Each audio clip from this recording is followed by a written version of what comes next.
మరి దుఃఖాలు వస్తున్నాయి, ఎందువలన వస్తున్నాయి? దానికి ఏదన్నా ప్రాతిపదిక ఉంటుందా అంటే వ్యాసుడు ఒక అద్భుతమైన మాట చెప్పాడు. మనం చేసినటువంటి పాపపుణ్యములు ఉంటాయి, అవి ఇవాళ చేసినవి కాకపోవచ్చు, కానీ ఇదే జీవుడు గతంలో వేరు శరీరముల యందు ఉన్నప్పుడు ఆ జీవుడు చేసినటువంటి పాపాన్ని పుణ్యాన్ని పరమేశ్వరుడు లెక్కలోకి తీసుకుంటాడు. కేవలము పుణ్యాన్ని మాత్రమే అనుభవింపచేద్దాం, చాలా పుణ్యాన్ని చేసినటువంటి వాడు బహు తక్కువ పాపం అనుకుంటే దేవతలుగా జన్మింపచేస్తారు.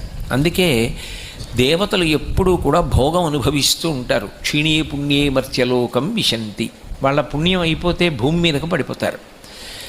చాలా పాపం చేసిన వాడు అనుకోండి తిరియక్కుగా వెళ్ళిపోతాడు. తిరియక్కంటే కర్మాధికారం ఉండదు, భూమికి అడ్డంగా వెన్నుపా ఉండేటట్టుగా పుట్టి భూమికి